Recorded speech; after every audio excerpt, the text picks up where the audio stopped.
Being a parent is easy. Wait, I don't think I've ever heard anyone say that ever. In fact, parenting may be one of the toughest jobs on the planet, and I believe that schools can help. In truth, being a parent is incredibly difficult. It can be a socially isolating experience, and since the birth of the internet, the job has become harder yet. In addition to raising kids that are emotionally, intellectually, and physically healthy, parents have to sift through mountains of empirical data and opinionated theories that offer thousands of coulds and shoulds, conflicting information, social pressures, and do it all with limited time and energy. And schools know this all too well. Schools are experts in this stuff.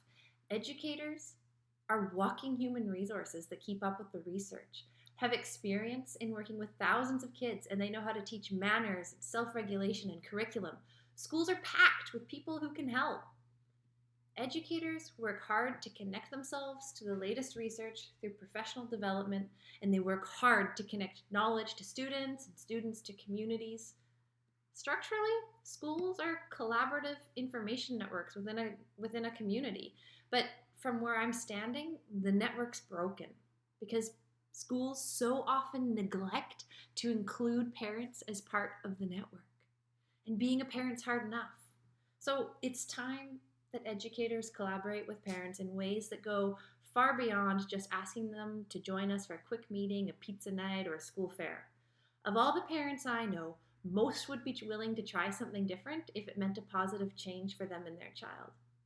Furthermore, the research says that when parents are involved in students' learning, students actually demonstrate increased achievement. And isn't that what educators are looking for? In a pilot study in Hamilton, Ontario, which was aimed at engaging parents to co-produce student learning, it was found that students whose parents were actively engaged in their child's learning did actually demonstrate increased academic achievement. Ken Leithwood, an educational researcher and emeritus professor at the Ontario Institute for Studies in Education, once said that half of the achievement we're responsible for as educators happens out there. So if we can do something out there to encourage more productive learning conditions, then we can hit some home runs. And when parents are engaged and involved in their children's education, everyone benefits. So how do we make that happen? Well, if we want parents to be engaged, we need to engage them. Schools need to focus some of their time on helping parents understand how to engage and give them a place to do it. Very few parents don't actually want better for their children.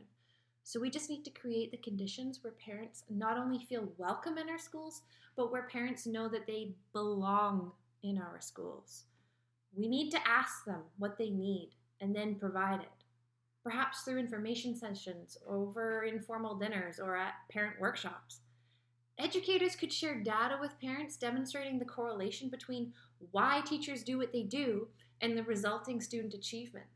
And in some cases, this could look like a graph showing the correlation between attendance and higher grades, or punctuality and self-efficacy, or perhaps a chart outlining the developmental growth of children who are encouraged to take risks over those who aren't.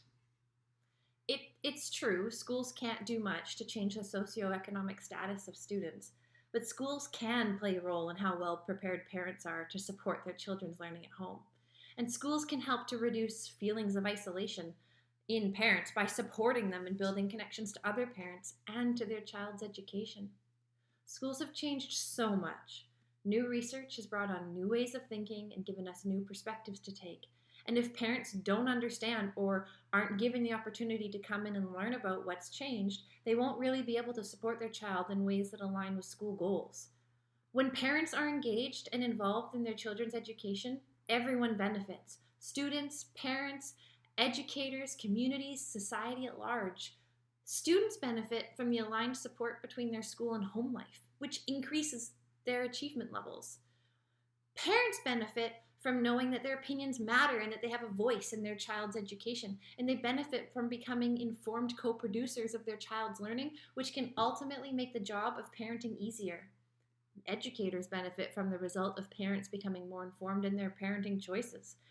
Communities benefit from parent groups who use their combined voice to stand up for what they believe, like the protection of playgrounds, libraries, or the development of positive community bylaws.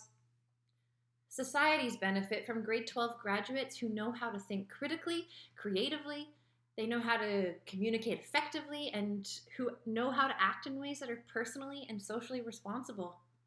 But building engaged parent networks is not going to happen overnight. These relationships can take a long time to build, and that's an issue when we work in big systems driven by politics with limited time and resources. Or in some cases, the relationship building is so slow that something else comes along in the meantime that's more fashionable and we lose sight of the goal. Educators need to keep their eyes on the prize, which is to create a parent community connected through the school that encourages co-produced learning. And now you're probably thinking, but if I spend more time and energy in developing parent programs, I won't be able to keep up with the needs of my current students. Educators are so focused on progress that they're often terrified of anything that looks like regression.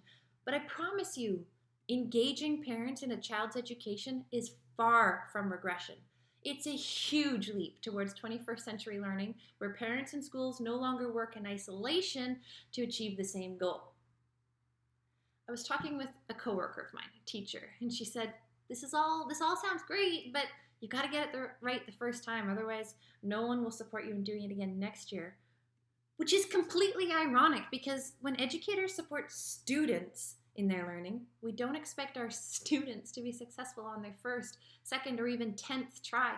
So we're going to have to expect that we may not be successful the first time we try this either. At the end of the day, the purpose of a school community is to increase student achievement. Teachers and administrators work very hard to promote student well-being within the walls of their school, and yet more than half of a child's time is spent at home under the influence of their parents.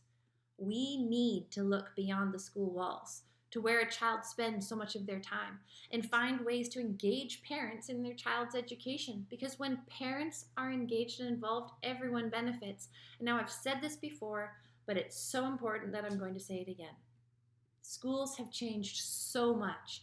New research has brought on new ways of understanding, given us new perspectives to take, and if parents don't understand or aren't given the opportunity to come in and learn about what's changed, they won't really be able to support their children in ways that align with school goals. I believe in making the experience of raising children easier on everyone. I want us to ask parents what they need. And I want schools to take on the responsibility of creating informed and engaged parent groups. Because when parents are engaged and involved in their children's education, everyone benefits. My name's Megan Hagar. Thanks for listening.